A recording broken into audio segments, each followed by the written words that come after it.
단순하게 생성형 AI가 뭐 이렇게 재밌네 이런 것이 아니라 실제적으로 업무를 하고 연구를 하고 뭔가를 하는 사람한테는 마치 내 옆에서 같이 일하는 그런 조수 또는 그런 역할을 하는 시대가 지금 왔다라고 보고 있습니다. 그래서 그런 AI를 가리켜서 저희가 에이전틱 AI 또는 에이전트라고 AI 에이전트라고 부르게 됩니다. 그래서 많은 분들이 뭐 뉴스에서도 그렇고 이제는 에이전트 시대다 에이전트다 뭐 이렇게 얘기를 하게 되면 이건 뭐 그냥 흥미롭게 그냥 용어만 바꾼 거 아닌가라는 생각이 드는 분들도 계세요. 그냥 단순하게 똑같은 AI인데 괜히 이름만 에이전트로 바꾼 거 아니냐라고 하고 있지만 저도 사실은 매일매일 AI를 쓰고 있습니다. 뭐 많은 분들이 이제 뭐 뭔가를 물어보거나 확인할 때 쓰고 계시긴 하지만 저는 업무적으로도 이제는 AI 없이는 살기가 참 어렵지 않나라는 생각이 들 정도로 그렇게 살고 있습니다. 여기 보면 제가 뭐 결과는 이걸 회사에서 이걸 보여드리면 안 된다고 하더라고요. 이게 실제 저희 업무 환경인데 제가 일을 더 잘할 수 있는 방법을 좀 하기 위해서 지난주 나의 일정 이메일, 뭐 메시지 이런 것들을 확인해가지고 생산성을 올릴 수 있는 방법을 알려줘. 근데 보여주는 거는 굵은 머리글과 이탈릭체로 작성하고 테이블 형태로 작성하고 생산성이 높은 것부터 낮은 순으로 나열해줘라고 얘기해주면 기가 막히게 하는데요. 제 이메일 200개, 미팅 35개, 메시지 400개를 읽고 1분 안에 답을 쫙 줍니다. 여러분 생각해 보시죠. 제가 이메일 여러분들한테 제가 일 잘하는 걸 좀 하기 위해서 제가 확인해 보세요 했더니 이메일이 200개 있어요. 회의가 30개를 했고 메시지는 400개가 있어요. 그거 분석해서 일을 잘하라고 하는 방법 확인해 보라면 얼마나 시간 걸릴 것 같으세요? 그 일을 또 효과적으로 생산성 올리기 위해서 또 뭔가를 써야 되는 거죠. 그죠? 30초 이내 끝납니다. 또 하나 요거는 제가 그냥 하나 만들어 봤어요. 제가 기고문을 쓰는 경우가 많아가지고 기고문을 만드는 에이전트를 제가 만들었어요. 자, 너는 내가 기고문 쓸 때 도와주는데 자, 이러한 인스트럭션을 줬어요. 그냥 뭐 복잡한 코드가 아니라 뭘 물어봐, 이런 걸 확인하고 이런 걸 확인해 라고 해서 그걸 제가 조수를 하나 만드는 과정입니다. 조수를 하나 만들어가지고 업데이트합니다. 그럼 만드는데 시간 별로 얼마 걸리지 않아요. 네. 자, 그럼 에이전트로 가보자 그러면 아티클 에이전트. 이제부터 아티클을 저 대신 써주는 애예요. 제가 죄송합니다. 이게 네. 제가 일단은 들고 날고 이렇게 할 때도 똑같은 사람이 되는 거예요? 이걸 만드는 거예요? 그렇죠. 그러니까 뭐 정해진 일에 대해서만 어떤 역할을 수행하는 그런 AI라고 보시면 됩니다. 그러면 AI를 있는 걸 하는 게 아니라 새로 만든 거죠. 예. 근데 어떤 역할을 할 거다. 그래서 제가 뭐 조금 전에 기고문을 쓰고 싶어. 그러면 이제 얘가 그냥 기고문을 딱 만들어주는 게 아니라 제가 약간의 지시한 내용을 기반으로 기고문에 뭐 할 소재가 뭐냐, 매체는 어디냐, 그 다음에 스타일은 어떻게 할 거냐, 글의 길이는 얼만큼 할 거냐라고 이런 걸 물어보게 됩니다. 조금 기존에 있던 AI랑 다르죠. 아티클을 작성하기 위해서 특화된 AI라고 제가 보시면 될 것 같습니다. 그러면 제가 어느 행사에서 발표한 어떤 파워포인트 자료가 있었어요. 제조 세미나, 제조업체 대상으로 제가 세미나한 자료가 있는데, 자, 복잡하게 내가 이러이러해서 설명하기 귀찮고, 내가 뭐 어떤 행사 가서 발표한 자료가 있어. 이 자료를 보고서 기고문을 그대로 작성해줘. 간단하죠. 그래서 첨부한 문서를 참고해주고, 기고할 매체는 패션 위크라는 잡지야. 일부러 제가 엉뚱하게 저렇게 했습니다. 제조업인데 패션에 대한 어떤 그런 매체다. 기고할 대상 매체가. 그리고 스타일은 좀 위트 있게 작성을 해줘 라고 그냥 디스트럭션을 요거에 맞게끔, 그 다음에 글자 크기는 그냥 제 데모 목적상 아주 짧게 한 1500자 정도로 작성해줘 라고 해가지고선 일을 시켜봤습니다. 그러면요, 예, 이럴 때 꼭 타이핑 1500 단어로 부탁하고 실행을 해볼까요? 그러면 제 파워포인트 자료를 기반으로 이 에이전트가 제 지시한 패션 위크에다가 제조업의 혁명 뭐 이런 거에 대해서 아마 어떤 식의 기고문이 좋을지 기고문의 초안을 작성을 하게 됩니다. 네. 제목. 디지털 트윈과 AI 에이전트의 공장 런어웨이 대비. 괜찮지 않나요? 뭔가 좀 그럴듯해 보이잖아요.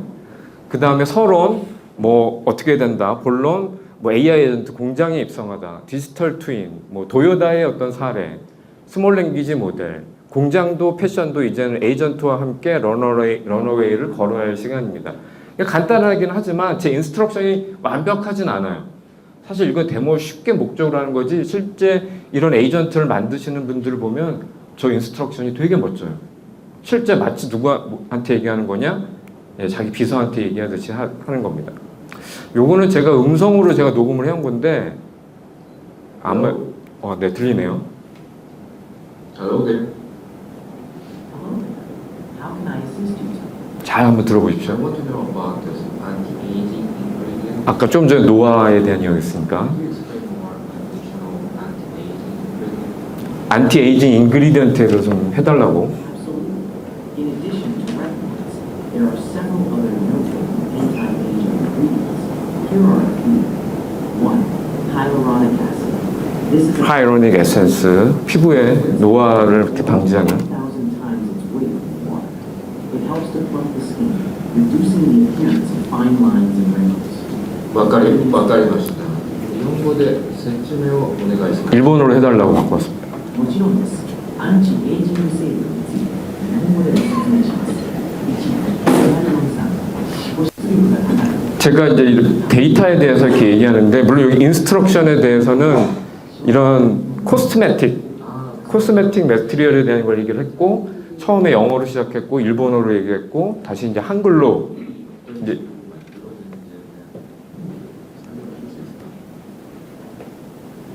타이드를 사용한 제품은 피부의 콜라겐 생성을 촉진하기 위해 여러 단계로 만들어집니다. 네, 뭐 시간 관계상 여기까지만 좀 듣기로 하고요. 사실 어떻게 보면 이런 거를 실제 현업에서 일하시는 분들한테 보여드리면 사실 깜짝 놀랍니다. 왜냐하면 보통 제가 여기서 데모를 한 거를 보게 되면 이 에이전트는 보통 10개국 이상의 언어를 바로 사용할 수가 있습니다.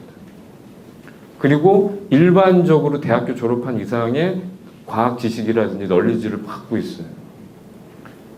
근데 중요한 건 뭐 그 정도는 그래 내 주변에도 그런 사람들 많아. 10개 국어하고 뭐 대학 졸업한 친구들 많아.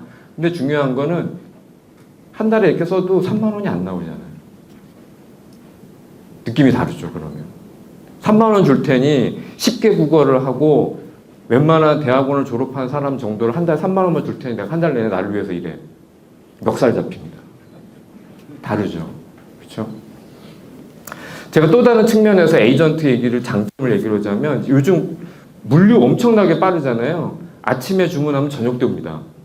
전날 주문하면 다음날 아침에 오는 게 당연한 시대가 돼버렸죠. 그러기 위해서 지금 물류센터 가보면 다 뭐냐면 이렇게 돼 있어요. 이보다 더 현란하게 상하차를 제외하고는 대부분 다 자동화되어 있습니다. 다 이런 AGV 같은 로봇들이 막 하고 있는데 실제 공장에서는 이런 걸 모니터링하기 위해서 이런 복잡한 프로그램을 써요. 어떤 상태가 돼 있고 상하차 로봇이 어떻게 돼 있고 이거에 모니터링도 해야 되고 사실 이게 근데 업무적으로는 일이고요. 더 중요한 건 여러분들한테 제가 자 이제부터 저 AGV 로봇들이 다 제대로 운행이 될 수 있도록 여러분들이 이거 제어하세요. 시작하면 어떻게 됩니까? 뭘 어떻게 해 저걸 해? 이 프로그램 교육을 받지도 못했는데 어떻게 쓰는지도 모르고 그죠? 어렵습니다. 실제 현업들도 이래서 업무에 회사에 들어가면 교육을 다시 받는 거예요. 교육으로 쓰는 비용이 기업이 어마어마합니다. 그럼에도 불구하고 잘 못해요. 근데 이야기를 한번 바꿔볼까요? 똑같은 건데 AI가 어떤 업무를 도와드릴까요? 물어봐요. 말로. 배터리 수준이 30% 이하의 AGV는 모두 몇 대야? 네, 지금 23대가 한 그 정도 수준입니다. 어떻게 조치할까요? 배터리 레벨 낮은 데부터 순차적으로 충전시켜줘. 어렵나요? 실제 기업들은 이런 식으로 자신들의 비즈니스 프로세스와 업무를 바꾸고 있어요. 무슨 의미인지 이해되시죠? AI를 그냥 나 흥미로운데 이거 뭐야 이렇게 알려주는 대상이 아니라 내용을 확인하고 데이터를 확인하고 이미 충전할 수 있는 그런 API나 그런 방법들은 이미 있거든요. 그거를 사람이 말을 하면 그거에 대한 액션을 취하는 단계로 넘어가고 있습니다. AI랑 같이 일하고 있는 거죠. 상당히 빨라질 거라고 봐요. 이렇게 하게 되면 교육 비용이 줄어들 거고, 그 다음에 실제 이걸 에이전트를 이런 하나의 에이전트만 쓰는 것이 아니라 아까 제가 보여드린 것처럼 아티클 에이전트, 뭐 무슨 에이전트, 배송 모니터링 에이전트, 사람 숫자만큼의 직원 숫자 이상만큼의 에이전트를 만들어낼 거예요. 그리고 니들끼리 협력해.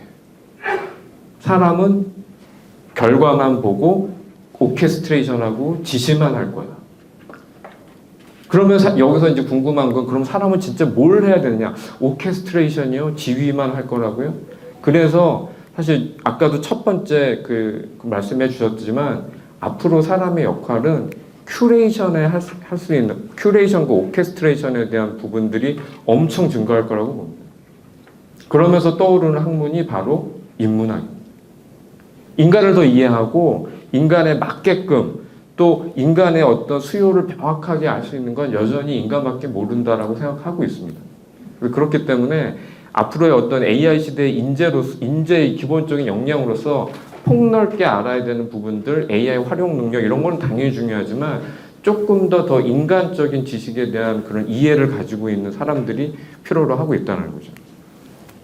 그래서 뭐 기업적인 측면에서는 도요다가 올 1월 달에 저희 팀이랑 같이 해가지고서 일본에 있는 팀과 같이 해서 오베아라는 이름의 멀티 에이전트 툴을 공장에 도입을 했습니다. 얘는 뭐 하는 거냐면 자동차를 설계를 할 때 그냥 한두 명이 하는 줄 제가 알았는데 그렇지 않다고 그러더라고요. 한 6, 7개의 다른 영역의 전문가들이 와가지고 자동차 설계를 할 때 도와준다고 합니다. 이렇게 하면 유럽의 규제가 어긋나기 때문에 이렇게 하면 안 돼요. 아, 이렇게 하면 뭐 핸들 모양이 설계가 어려서 핸들 이렇게 하면 안 돼요. 그래서 각 파트의 전문가들이 와야 되는데 그 전문가들을 매번 부를 수가 없잖아요. 자동차 설계할 때마다. 그래서 전문가들의 널리지가 기본적으로 들어가 있는 에이전트를 기반에 두고 이렇게 하면 어떻게 돼? 그럼 그 에이전트가 그 전문가들의 의견을 대신 주는 그런 멀티 에이전트 시스템을 도입을 하고 있습니다. 근데 국내 이제 KB 라이프죠. KB 라이프 같은 경우에도 직원분들이 실제 여기 정말 잘 쓰고 계십니다. 그리고 제가 엘모 전자 회사에 가서 얼마 전에 해커톤 행사하는 것도 같이 해봤는데 너무 잘 쓰고 계세요. 깜짝 놀랐습니다. 이미 기업에서는 전부 기업은 아니겠지만 조금 빠른 기업들은 회사 내에서 이런 에이전트 활용하는 부분들을 엄청나게 잘 활용하고 계십니다. 뭐 제가 자세히 설명 안 드리긴 하겠지만. 그래서 뭐 이 에이전트를 정의하는 데 있어서 여러 가지 내용들이 있을 수 있습니다. 뭐 정의하는 폼에 따라서 근데 사전적으로 정의한 거긴 하지만 여기에서 제가 정의한 부분들에서 가장 중요한 부분들은 뭐냐면 두 단어가 있을 수가 있는데 하나는 오토노머스라는 거. 뭐 당연히 하시겠지만 오토메이션이 아닙니다.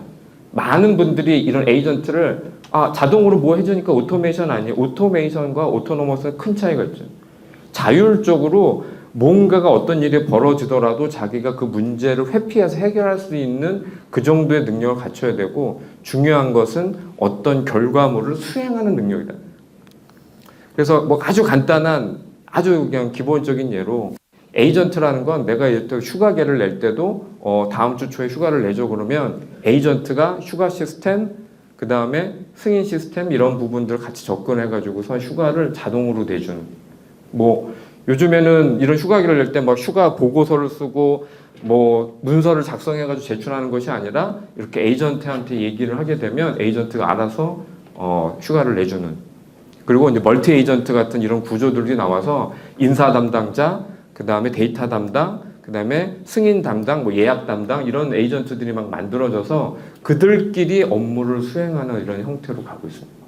그래서 저도 사실 이런 거 보면 약간 좀 답답할 때는 있긴 합니다. 뭐냐면 사람이 사라지고 그 자리를 약간 에이전트가 대신하는 느낌이 있습니다. 저도 직원을 인도에서 한번 채용을 해봤는데요. 처음에 막 사람과 잠깐 얘기하고 채용 끝나는 그 프로세스 내내 AI 에이전트와 일을 했습니다. 이 직원이 내가 보낸 오퍼에 억셉트를 했어? 라고 물어보면 체크를 해서 아직 억셉트 안 한 상태라고 알려주는 건 사람이 아니라 AI더라고요. 그러니까 참 재미난 일들이 벌어지고 있다는 생각이 듭니다. 그래서 지금 단계는 사람이 AI의 어떤 단순한 조력을 받고 있는 그 단계라고 보고 있습니다. 아마 많은 분들이 이 단계에 계시다고 생각해요. 그림도 그려주고 답변도 만들어주고 문서도 요약해주는 사람이 더 일을 하지만 AI가 조력을 해주는, 그 다음은 인간이 주도하고 여러 개의 에이전트가 작업을 하게 되는 부분들이고요. 궁극적으로는 페이스 3단계, 사람이 주도하긴 하지만 대부분의 업무를 누가 한다? 에이전트가 수행하는 이런 멀티 에이전트 단계로 넘어가게 되고 있다라고 보고 있습니다. 그래서 이제는 뭐 조직에서도 보면 한 회사나 어떤 기업이나 연구실에서 조직이 사람으로만 구성된 것이 아니라 팀장이 있으면 담당자 사람이 있고 사람이 사람한테 지시할 수도 있긴 하지만 사람이 에이전트한테 지시하고 취합된 결과물을 가지고선 업무를 수행하는 패턴들이 아주 자연스럽게 될 거라는 거죠. 어떻게 보면 좀 근데 그게 피지컬 AI일 수도 있습니다. 로봇이 될 수도 있기도 하고요. 저기 이렇게 에이전트가 좀 더 실제화돼 있다면 로봇, 뭐 휴머노이드나 그런 로봇이 될 수도 있긴 하지만 그건 좀 시간이 더 걸릴 것 같고요. 어찌됐든 논리적으로 보게 되면 이제는 일을 하는 환경이라든지 그런 환경, 그런 뭐 작업을 하는 환경에 있어서는 사람만으로 구성돼서 일하는 경우는 어떻게 보면 끝나지 않았을까 생각이 듭니다. 물론 제가 이렇게 아주 그럴듯하게 얘기하긴 했지만 여러 가지 문제도 있습니다. 현재 뭐 보안 문제, 데이터에 대한 접근 문제. 사실 이거는 외부적으로 말씀드리면 좀 그렇긴 하지만 모 회사는 어떤 인사 담당 에이전트를 만들었는데 얘가 너무 많은 정보를 접근하다 보니까 직원들 사이에서는 야, 사람한테 물어보면 안 알려주는데 내가 연봉이 한 회사 내에서 몇 위 정도 되는지 한번 알려줘라고 하면 친절하게 알려주는 거예요. 그거 원래 비밀이잖아요. 근데 얘가 불필요한 데이터를 알고 있기 때문에 프롬프트만 잘 작성을 하면 그걸 회피한 회사가 알려주지 말라고 한 정보도 알려주게 되는 그런 일들이 벌어지곤 한다는 겁니다. 그래서 데이터에 대한 부분들, 또 사람이 어느 정도는 개입을 해야 되는데 이 AI 모델은 정확하다고 볼 수 없거든요. 여전히. 실제 우리가 많은 수의 어떤 언어를 학습을 하고 데이터를 했다고 하지만 인간의 언어 측면에서 보게 되면 5% 미만이라고 합니다. 지금까지 학습된 언어. 전체 인간이 구사하는, 전 인류가 구사하는 언어의 5% 정도밖에는 안 됐다라고 보고 있고, 그렇기 때문에 뭐 정확성 측면이라든지 아니면 물론 지금은 업무 단계에서는 그 업무 도메인 데이터들이 충분히 있기 때문에 그거에 대한 문제를 회피할 수 있지만 조금 아주 광범위하게 쓰이는 경우라면 인간의 개입이 반드시 필요하고요. 또 세 번째는 저희가 이제 발견한 문제들인데 에이전트가 에이전트를 시켜서 일을 하다 보니 그 에이전트끼리 그 안에서의 루프에서 벗어나지 못하고 지들끼리 하다가 무한 루프에 빠져서 인간의 지시 없이 뭔가 이상한 짓을 벌이는 그런 경우들도 발견이 됐습니다. 그래서 뭐 이건 어떻게 보면은 좀 그 루프를 끊어내고 뭔가를 작업을 다른 다음 단계로 넘어야 되는 부분들이 있는데 이게 좀 복잡한 구성을 하다 보면 기능적 한계에 대한 부분들이 여전히 존재한다는 겁니다. 그래서 너무 과도한 맹신이라든지 그런 부분을 저희 현재 단계에서는 조심스럽게 하고 있지만 중요한 부분들은 에이전트를 활용한 장점들이 더 많이 있다. 여기 이 나열된 이 세 가지 부분은 어떻게 보면 좀 더 우리가 주의해야 될 부분이라고 봐주시면 될 것 같습니다. 뭐 앞전에 이제 그 김 교수님께서 좋은 말씀을 해주셨습니다. 고령화 사회에 대한 부분들도 있지만 반대로 저는 그 생각도 들더라고요. 그 대한민국이 참 어떻게 보면 갖고 있는 여러 뭐 많은 문제들이 있긴 하지만 그 중에서 가장 큰 문제는 출산율이 아닌가 생각이 듭니다. 제가 오늘 한번 그 참치에 대한 얘기를 참치가 멸종되고 있다, 상어가 멸종되고 있다 하니까 제 아들이 그러더라고요. 그 전에 대한민국이 먼저 소멸될지도 모른다. 상어 걱정하지 마라. 통합 출산율 0.69다. 네. 그 출산율에 대한 문제들, 그 다음에 고령화에 대한 문제들, 분명히 질병이 맞고요. 그 다음에 오래 해야 되고 오래 일을 할 문제들이 발생하게 될 겁니다. 그러면 영화 인턴에서 나온 것처럼 젊은 사람 밑에서 일할 수 있는 시니어들, 우리는 어떻게 보면 그런 문화들부터 더 먼저 만들어야 되는 거 아닌가라는 생각이 들고요. 그런 고급 인력들이 얼마만큼 더 사회에 기여할 수 있는 방법을 찾는 것. 뭐 프로그램도 그렇습니다. 예전에는 프로그램 코딩할 때 손가락이 아파서 못할 정도로 코딩을 많이 하니까 많은 나이 드신 분들이 코딩을 안 했거든요. 지금 코딩 사람이 안 합니다. AI가 합니다. 대신 올바른 지시를 내릴 수 있는 그런 시니어 개발자의 역할이 더 중요해지고 있습니다.